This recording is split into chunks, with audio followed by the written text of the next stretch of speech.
Em resposta às altas dos combustíveis, a Câmara dos Deputados aprovou nesta quinta-feira o projeto de lei que altera a regra de cobrança do ICMS sobre o insumo. O plenário da Casa aprovou o texto poucas horas depois do aval do Senado. Na live desta quinta, transmitida aqui em Os Pingos nos Is, Bolsonaro mostrou pressa para sancionar a proposta que poderá reduzir em cerca de 60 centavos o preço do litro dos combustíveis. Pela proposta, o ICMS, um tributo estadual, passaria a ser um valor unitário cobrado sobre o litro da gasolina, em vez de um percentual sobre o valor final da compra. A aprovação do projeto e a pressa em sancioná-lo desagradou os governadores. Eles disseram que o texto final é uma invasão à prerrogativa dos entes federados. O grupo ameaça entrar com uma ação no Supremo Tribunal Federal, alegando inconstitucionalidade da proposta e, dessa forma, retardar a ação do governo de Jair Bolsonaro para reduzir o valor da gasolina. Nosso primeiro destaque desta sexta, e a gente traz para você, abrindo o programa de hoje, a análise do Guilherme Fiuza. Boa noite, Fiuza. Boa noite, Vitor Brown, Zé Maria Trindade, Ana Paula Henkel, mestre Augusto Nunes, e boa noite a todos.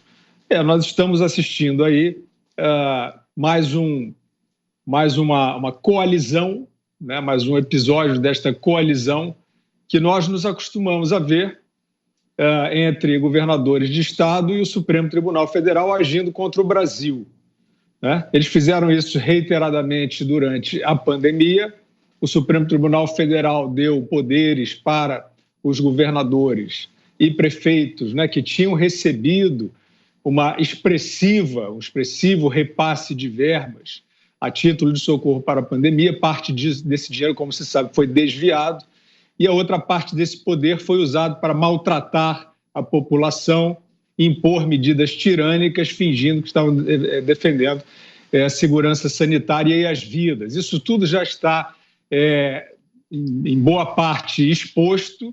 Estamos aguardando as punições. A gente sabe que a investigação de desvio já tem algumas feitas, outras em curso. A gente tem que agora partir para a investigação das responsabilidades desses que quebraram cadeias de produção, com falsas medidas de segurança sanitária, trancando, soldando lojas, etc., e sempre com aquela postura demagógica, política, né, jogando tudo na figura do presidente da República. E agora a gente vê, no momento de mais um degrau de calamidade, de tragédia, né? A guerra sobre a pandemia, ou seja, a pressão inflacionária da pandemia acrescida ao problema do óleo no exterior. Nós vemos, então, subitamente, quando há, né, uma ação do Congresso em entendimento com o Poder Executivo para diminuir esta pressão sobre a população, vêm os governadores, né, gordos de verbas da União, de novo bater na porta do STF, seu velho parceiro, para atentar contra os interesses do país. E você, José Maria Trindade, hoje com a gente aqui mais uma vez no nosso estúdio em São Paulo. O que achou, Zé, dessa reação dos governadores? Boa noite. É uma reação mesmo, viu? Muito boa noite, meu caro Vitor. Bom estar aqui mais uma vez aqui no Estúdio Central, hoje aqui com meu compadre Augusto Nunes também, muito prazeroso. Muito boa noite, Ana, boa noite, Fiuza, muito boa noite a todos. Olha, é uma reação do Congresso Nacional que foi tardia. O presidente da Câmara, o deputado Arthur Lira, chegou a dizer, olha, foi um tapa na cara da população essa decisão da Petrobras. Não. Isso não é governo, não é a decisão de governo. A Petrobras segue uma linha realmente de mercado. O mercado exige, mas o governo não está parado. O presidente Jair Bolsonaro, ele tem acompanhado, fez críticas, inclusive à decisão da Petrobras, mas não significa o controle burro, controle duro dos preços dos combustíveis, porque isso fica caro demais. Mas o que acontece é o seguinte, o mercado está aviltado.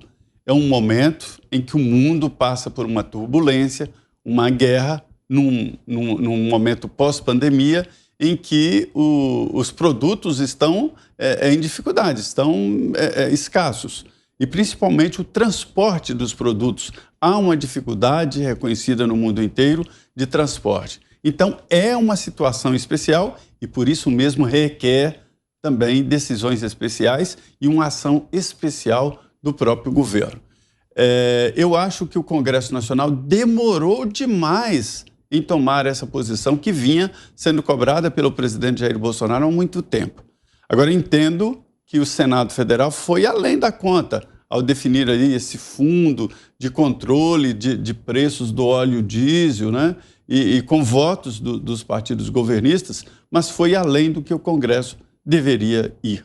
Mas, olha, vale a pena tomar qualquer ação, porque, Vitor, tem aí posto de combustível, principalmente no norte do país, com preço em R$11 o litro de gasolina.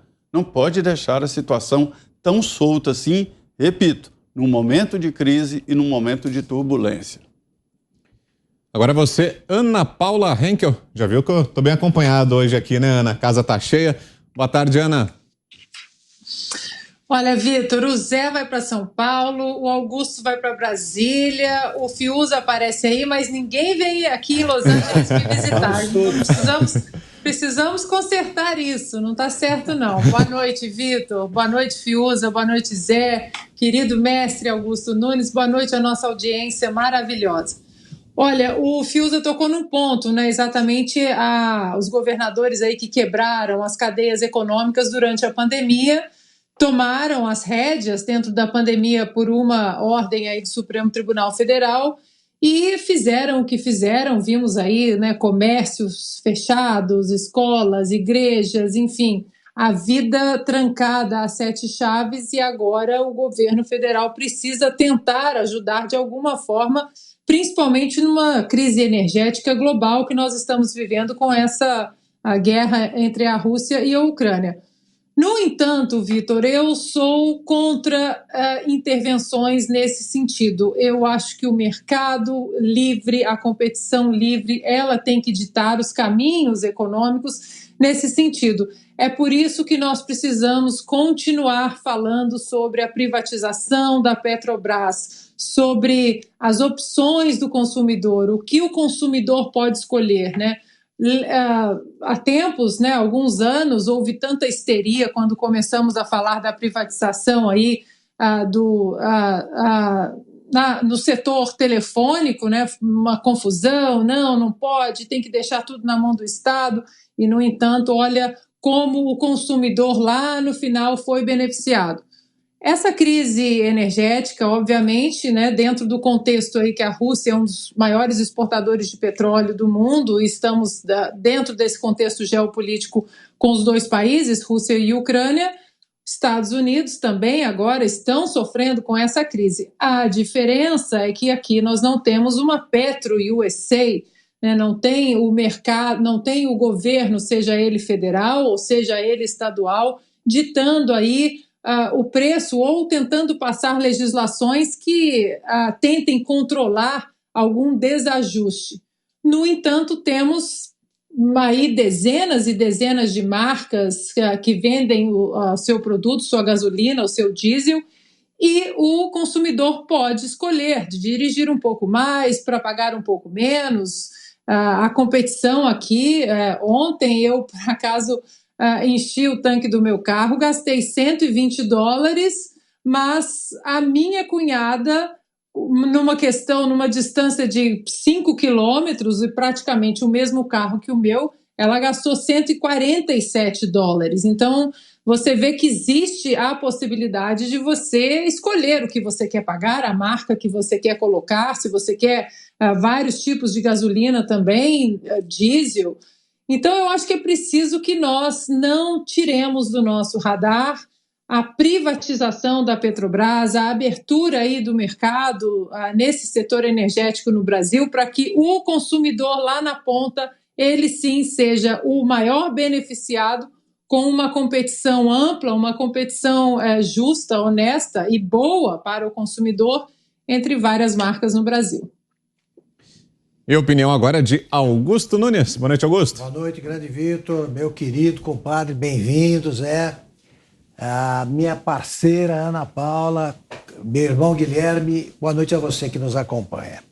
Guilherme disse muito bem, quer dizer, é uma frente oposicionista que está se manifestando agora, formada por esses partidos, né, que é por esses governadores, aliás, que só gostam de ver atribuições usurpadas quando são eles os beneficiários, né, eles estão se unindo ao Supremo Tribunal Federal, que hoje age como um partido de oposição ao governo. A solução está aí, tá, né, no que disse a Ana Paula Henkel. Tem que privatizar a Petrobras. Privatizar, quer dizer, eu me divirto, né, para não chorar quando eu leio gente falando o petróleo é nosso, né, evocando aquela antiga palavra de ordem. Nunca foi. Nunca foi. É uma empresa que faz o que quer, o governo não pode interferir, nem deve, na política de preços, e não tem concorrente. Então, nada de braçada. Faz o que quer e quando esse produto chega ali na ponta do posto de gasolina, ocorre o que está ocorrendo. Você não tem concorrentes reais, você faz o que quer com o preço. Então, tem de privatizar a Petrobras. Para com essa história de petróleo nosso, é uma bobagem. Tá? É uma coisa nacionalistoide aí que nunca foi verdadeiro. Como diziam tantos jornalistas ali honestos, o petróleo é nosso, mas o dinheiro é deles. O talão de cheque é deles. Para com isso, só a concorrência vai resolver. O presidente Bolsonaro faz o que pode, ele vai anunciar ainda hoje uma medida, aí tentando melhorar, né, o preço do diesel, ainda não sei exatamente do que se trata. Mas o governo não pode resolver esse tipo de problema porque as leis do mercado prevalecem. Tá? É por oferta, procura, ninguém revoga esse tipo de lei. E também porque os governadores são gananciosos. Quando alguém tenta tirar uma parte do que eles arrecadam com o imposto, aí eles se unem. Eles já não estão unidos nem na pandemia mais, né? Um libera, permite que a máscara seja dispensada em ambientes fechados, outro não. Ou o contrário. Então está uma tremenda confusão. E, aliás, eu vou lembrar, vou dar um exemplo que é que resulta disso aí. Ontem eu vi passar ali pela Avenida São Luís, aqui em São Paulo, do centro, um bloco de carnaval, já todos aglomerados, ali seguindo a lei, porque você pode dispensar a máscara em ambientes abertos. Então, eles estavam ali aglomerados, abraçados, tudo legalmente. E continua proibido, né, alguém circular sem máscara em ambiente fechado. Então, eu queria saber se o vírus continua ou não transmissível aqui em São Paulo. Gostaria que o governador explicasse. Eu não estou entendendo.